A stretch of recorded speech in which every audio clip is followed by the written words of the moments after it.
নমস্কার বন্ধুরা, আপনাদের সকলকে স্বাগত জানাচ্ছি আমাদের এই চ্যানেল চন্দ্রজিৎ ব্লগসে। বন্ধুরা, আপনারা কথা বলুন তো, যখন কোনো জিনিস বাড়িতে পুরনো হয়ে যায়, প্রথম দিকে কিন্তু জিনিসগুলো যখন আমরা কিনি, সেটা জামা কাপড় থেকে শুরু করে গাড়ি হোক, মোটরসাইকেল হোক, যাই কিনি, ইভেন ফার্নিচারও কিনি, যখন কোনো জিনিস আমরা কিনি সেই সময় আমাদের খুব ভালো লাগে, পছন্দ হয়। তারপর ওটাকে ব্যবহার করতে করতে কোনো জিনিস বহু বছর টেকে, তারপর আমরা ওটাকে চেঞ্জ করি, আর কোনো জিনিস কেনার পরেই মনে হয় যেন কেন কিনলাম, হয়তো ভুল ডিসিশন হয়েছিল। এটা আমরা প্রত্যেক দিন প্রত্যেক জিনিসের পেছনেই এই আমাদের মেন্টালিটিটা কাজ করে স্বাভাবিকভাবে। 1977 সালে যখন বামফ্রন্ট সরকার করে, তারপর থেকে দীর্ঘ 35 বছর হয়তো বিশ্বে এমন কোনো রাজ্য নেই, এমন কোনো সরকার নেই যে 35 বছর ধরে টিকে রইল। এরকম একটি সরকার বহু ভালো কাজ করেছিল সেই সময় প্রেক্ষাপটে, এবং আজকে 35 বছর পর যখন 2011 সালে বামফ্রন্ট চলে গেল, পড়ে গেল, তারপর থেকে আমরা বহুত শুনেছি যে 34 বছরের রাজত্ব শেষ হলো, এবং তৃণমূলের লোকেরা বলে, যারা ওই সময় 2011 সালে পাওয়ারে আছে, তারা বলে 34 বছর ধরে বামফ্রন্ট সর্বনাশ করে দিয়েছে। কিন্তু সেটা কিন্তু ঠিক কথা নয়। শেষের 10 বছরে হয়তো জং ধরেছিল বামফ্রন্টের সমাজ ব্যবস্থায়, এ বিষয়ে কারোর কোনো সন্দেহ নেই। এবার বিষয়টা হচ্ছে যে যদি কোনো জিনিস 35 বছরের মধ্যে প্রথম 25 বছর বা প্রথম 20-25 বছর ভালো চলে, তাহলে সেটা কিন্তু অনেকটা উল্লেখযোগ্য ব্যাপার। আজকে 35 বছরের মধ্যে শেষ 10 বছরকে যদি বাদ দিয়ে দেওয়া যায়, তাহলে প্রথম 20-25 বছর ধরে কারোর কোনো বক্তব্য ছিল না, কারোর কোনো মন্তব্য ছিল না, কারণ সরকারটা মানুষের জন্য কাজ করত। শেষের 10 বছর করতে পারেনি, ভুল ত্রুটি সকলেরই হয়, এই মেশিনারিতেও জং লেগেছিল, সেটা হতেই পারে। কিন্তু আজকে এই যে সরকার চলছে, তার ডে 1 থেকে আমরা একটা বাজে জং ধরা লোহাকে দেখছি যে সরকার চালাচ্ছে। যেমন ধরুন, আপনার কথা বলছি যে 2011 সালে নন্দীগ্রামে আর সিঙ্গুরকে কেন্দ্র করে বামফ্রন্টকে ফেলে দেওয়া হলো। নানান বুদ্ধিজীবীরা এসেছিলেন যারা বামফ্রন্টের সরকারটাকে ফেলতে চেয়েছিলেন, এবং মা মাটি মানুষের সরকার গড়ে তৃণমূলের সঙ্গ দিয়েছিলেন। নন্দীগ্রামে যে হত্যাকাণ্ডগুলো ঘটেছিল, নন্দীগ্রামে যে অত্যাচারগুলো ঘটেছিল, সেগুলোকে হাইলাইট করা হয়েছিল, এবং সেগুলোর দিকে তাকিয়ে বামফ্রন্ট সরকারকে ফেলে দেওয়া হয়। এই মুভমেন্টটা যখন চলছিল, তখন মাননীয় মুখ্যমন্ত্রী আজকের তারিখের মমতা বন্দ্যোপাধ্যায় সেই সময় অপোজিশনে প্রচন্ড পরিমাণে লড়াই করেছিলেন, এই বিষয়ে কোনো সন্দেহ নেই।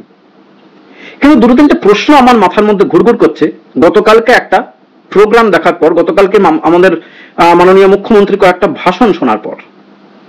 তার মধ্যে একটা ভাষণ যেটা উনি দিয়েছেন সেটা হচ্ছে এই, যে দীর্ঘকাল ধরে শুভেন্দু অধিকারী এবং শিশির অধিকারী, যারা আজকের তারিখে বিজেপি করে, তারা একটা সময় তৃণমূল করত, তারও আগে ওরা কংগ্রেস করত।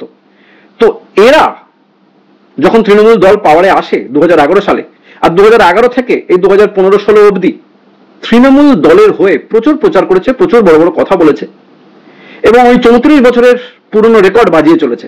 যদি বলতো বিগত 10 বছরের বামফ্রন্টের যে সরকার চলেছে তার মধ্যে প্রচুর ত্রুটি ছিল, মেনে নেওয়া যেত। 34 বছরের ত্রুটি খুঁজলে কিন্তু বাক্যটা ঠিক হচ্ছে না। এটার উপর ভিত্তি করে যদি আলোচনাটাকে করা যায়, তাহলে বোঝা যাবে যে বিগত লাস্ট 10 বছর যদি কেউ ভালো করে কনস্ট্রাকটিভ ক্রিটিসিজম করতো, তাহলে হয়তো সরকারটা এভাবে পড়তো না, বা এমন একটা সংশোধন হতো যাতে আজকের তারিখে এই দিনগুলো আমাদের দেখতে হতো না। একটা জং ধরা লোহাকে রাজগদিতে বসিয়ে দেওয়ার যে ফলটা আমরা ভুগেছি বিগত 10 বছর ধরে, বা ভুগছি এখনো, সেটা হয়তো ভুগতে হতো না। এবং সেই কথাটা নন্দীগ্রাম এবং সিঙ্গুরের মানুষও বুঝতে পারছে।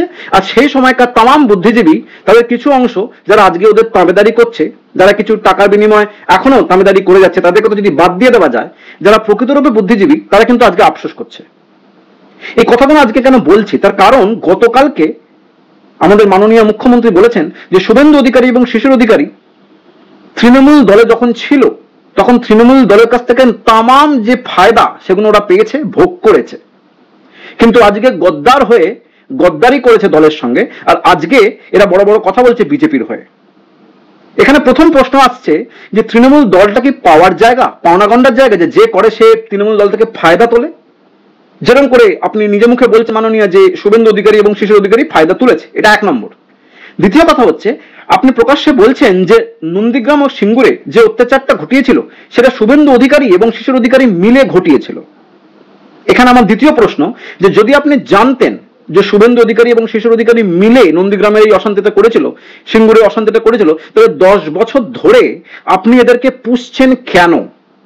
কেন সরকারে থাকা সত্ত্বেও, মাননীয় মুখ্যমন্ত্রী গদিতে বসা সত্ত্বেও আপনি এদের এগেনস্টে অ্যাকশন নেননি? তার মানে আপনি জানতেন এই নন্দীগ্রাম আর সিঙ্গুরে যে এন্টায়ার কেসটা ঘটানো হয়েছিল সেটা আপনাদের তৈরি করা।